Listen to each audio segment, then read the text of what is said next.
Bobo here with BrassReel Brothers. I was working on my Showdown in Little Tokyo video and I forgot that movie The Little Things came out last night with Denzel Washington, Rami, Malek, and Jared Leto. So I decided to give it a whirl.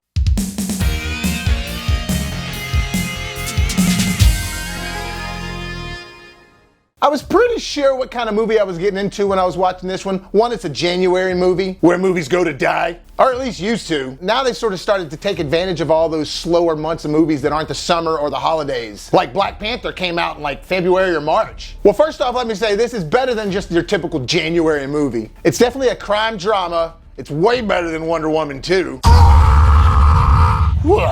That's another video. And it's the second of 17 films that Warner Brothers are releasing on HBO Max this year. But in the movie industry where there's just tons of just boom, bang, bam, popcorn style movies where they're just blowing you away, like all the Marvel films, or even now the James Bond movies, or even the TV content we're getting now on Netflix and Prime, like The Boys and Stranger Things. It's all just so wow-tastic that this was kind of refreshing to get just a straightforward film. It's kind of in the vein of David Fincher a little bit, like kind of Seven or Gone Girl. It has that pace. It's just not quite as good as those movies. I was going into this thinking, man, Denzel, Rami Malek, Jared Leto, this is going to be badass. Because all three of those guys are amazing actors. We've all seen them in so many good things. Rami Malek mainly and most recently for his role in Bohemian Rhapsody as Freddie Mercury. But Denzel and Jared have been just knocking roles out the park for years now. For Denzel, this is one of those roles that like every actor has if they've had a really long, successful career. They decided to do one of those toned down roles, one of those more laid back roles, not that larger than life type character that Denzel usually plays. Even if it's not supposed to be, Denzel just does that. But that's what we love about Denzel, at least I do. But it was kind of cool to see him in this role to where he was a little more toned down, a little more realistic. He plays an older cop that used to be like a detective and now he's just down to a regular cop, I guess. And Rami Malek plays this other young cop that as you're watching the movie, you find out that he's sort of the guy that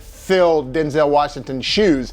And the whole time you're watching this, they're sort of slightly opening up this old wound that's giving you information about these characters. So when you get started in the movie and you do get thrown right in, you don't really know anything about the characters, you just know about the situation and what they're dealing with. And there's all these girls that are turning up murdered and pretty brutally and in a sort of weird way to where they're being kind of displayed. Now I'm not going to give anything away in this review, this is just my first thoughts and impressions of the movie and what I thought as a whole. But Denzel's character is not taken that seriously by a lot of people, he's actually kind of talked down to by some people. And like I said, slowly but surely as the movie goes on, you're finding out more information about these characters, about their past. And how I'm saying that Denzel's performance is toned down a little more than it was usual, I'm talking about like how he's been in like Training Day, you know, Equalizer, Crimson Tide, you name it. Just any of those roles that Denzel plays, he's always hamming up the dialogue on screen. Again, that's what we love about the guy. And to see him tone down his acting a little bit in this one and play a character that's a little bit more believable, it's really good because it's not a bad acting job, it's a great acting job. It shows another side of what Denzel can do. Now for Rami Malek's character,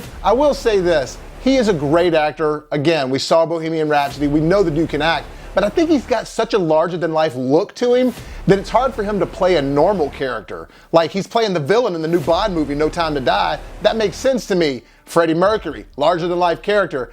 He doesn't do a bad job in this movie, I can't help but think that like, hey, you're sort of overqualified for this role. Another cool thing about this movie is it's a movie that takes place in 1990, which that's very refreshing to see all these cops running around with no modern technology trying to figure out what's going on, using payphones, using pagers, writing things down with a pen and a pad. I miss movies like that where there were more stakes, where they could be in more danger just because the lack of technology they had. Nowadays you press a button and everybody's there. At first when I saw this and I see Rami Malek and Denzel's characters get introduced to each other in the movie, I thought, oh, here we go, we're gonna have another two cops butting heads situation.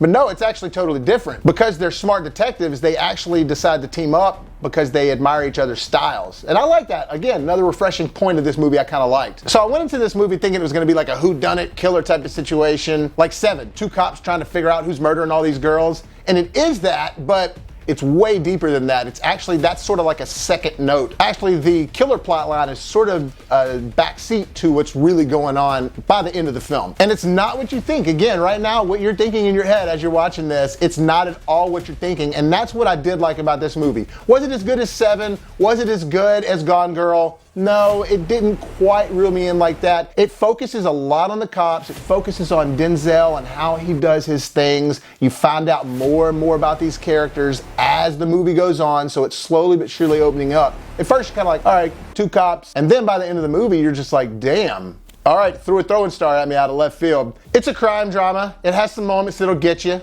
Jared Leto and Denzel are phenomenal in it. Rami's good, but like I said, I think he's overqualified. And it is one of those movies that's nothing as it seems, and pay attention to the title, The Little Things. Overall, I really enjoyed it. I thought it was better than a January movie, and it was refreshing just to see a new movie with AAA list actors. But like I said, it's not quite as good as those other movies like Seven or Gone Girl or Kiss the Girls with Morgan Freeman. That's a good one. I need to review that one. So if you have HBO Max, I recommend checking it out. It's a good change of pace from what we've been seeing. Like I said, all these over-the-top crazy comic book films and stuff, which I adore. But sometimes I like to sit back a little bit. I give it a B-. Well guys, thanks for tuning in for some more popcorn on a new review. I got Showdown in Little Tokyo coming up real soon. Yeah! Look for BrassReel Brothers on Facebook. Look for Bobby Williams on Facebook. And you can find me on Twitter, BrassReel Bobby at BrassReel. And if you enjoyed this video, hit the like button. And also, if you haven't done so already, hit that subscribe button so you can help us make it to the top.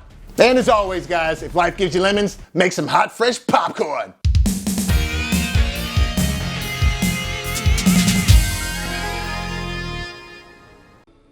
It's the little things that rip you apart. It's the little things that